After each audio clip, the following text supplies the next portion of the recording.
there was some threats that Cooney would be shot or Holmes would be shot. You look at what is certainly a spectacle here at Caesar's Palace. This is Jerry Cooney, the challenger, coming into the ring. I remember walking out of the dressing room and looking up and seeing snipers on every roof. Jerry Cooney comes into the ring. He does look relaxed, but at the same time, he has a rather stern look at his face. All the other nonsense that took place beforehand didn't mean anything. I wanted to show him that he wasn't a better man than me.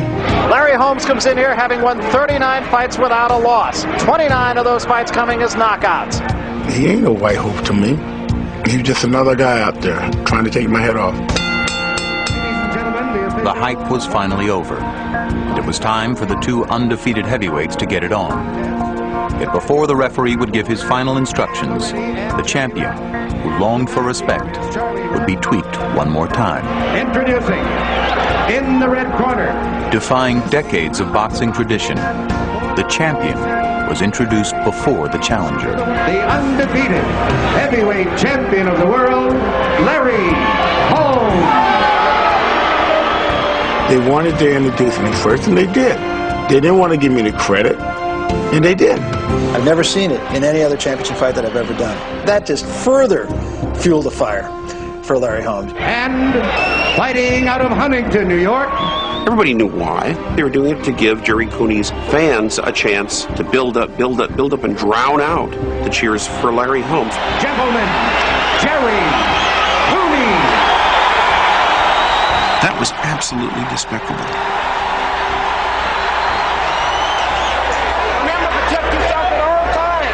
When we were in the center of the ring and Mills Lane said touch up, he looked at me and said, Holmes did, and said, let's have a good fight. Shake hands, Holmes, get it on. When the bell rings, all the bullshit goes out the window. There is electricity. I realize that may be a cliche, but there is simply no other way to describe what is happening right now.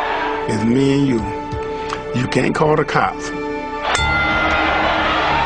Round one, the heavyweight championship of the world, the most anticipated fight in years.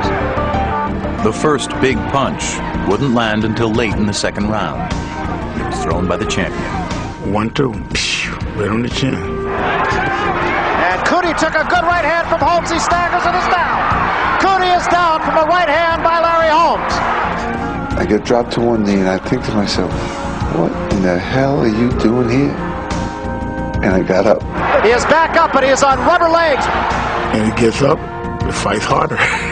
End of round two. Larry Holmes being very patient after he had his man down. Obviously, he didn't think he was hurt that bad. In the corner between rounds, Dennis Rappaport attempted to inspire Cooney with words that reminded many of the pre-fight racial ugliness.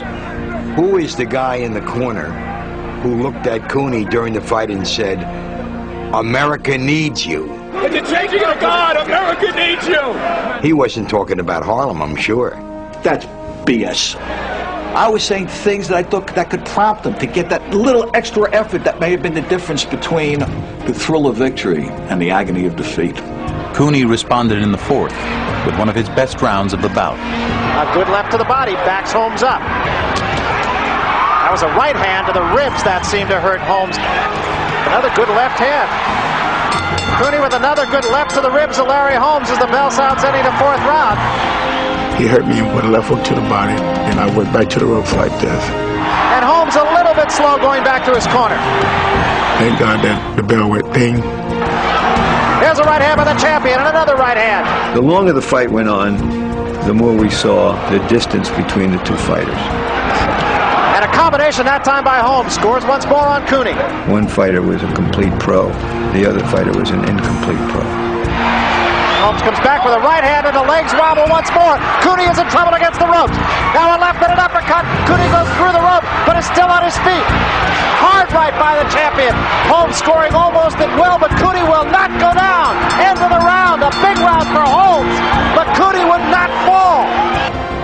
After the 12th round, I thought to myself, I really can't win. I started to lose hope. And then I wanted to just show him, listen, you can't hurt me, man. 13th round, the punches go boom, boom, boom, boom, headshots. Cooney very wobbly in the center of the ring. Takes another right hand. Holmes knows he has his man in trouble. Another right hand. The body will fall if that head gives up. This one is all but over. Cooney against the ropes. Mills Lane steps in, and Victor Valley is saying no more, I believe. Victor Valley is in the ring saying no more, that's it. Victor Valley, to his credit, really cared about Jerry Cooney. He didn't want to see me get hurt. It is over, and Mills Lane raises Larry Holmes' hand in victory. Jerry Cooney fought his ass off that night. Whatever he had, he left in the ring that night. And he just fought a guy who was just so overwhelmingly better than he was.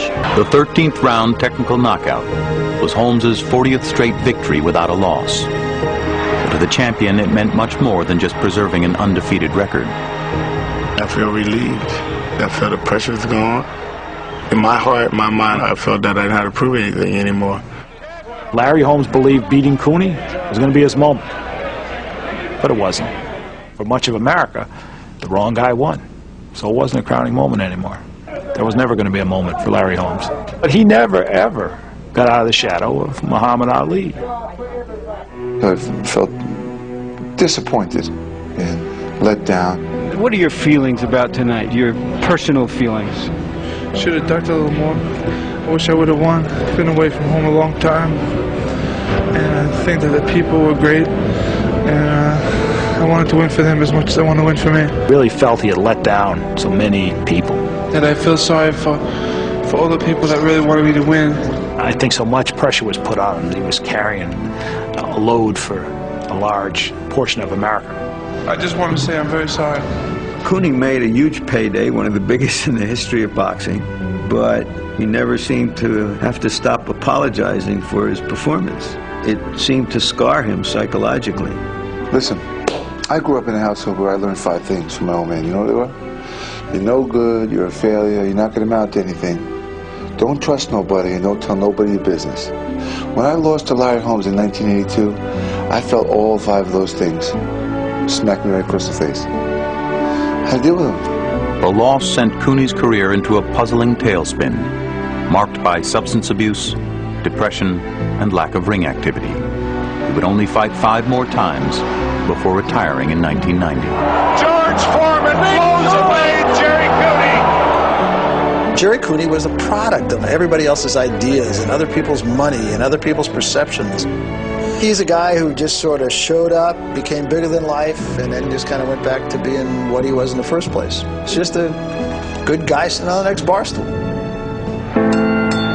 15 rounds of boxing for the WBC Heavyweight Championship of the World. The fight is remembered sort of like a passing tornado. Something bad happened, something dangerous happened, and it's gone. And maybe we're still trying to figure out what it was. America went into the fight choosing sides, black against white. It played to the worst and to the best. It played to the worst in those people that accepted this fight as a black-white fight. It played to the best to those people who saw the artistry of Larry Holmes and the courage of Jerry Cooney.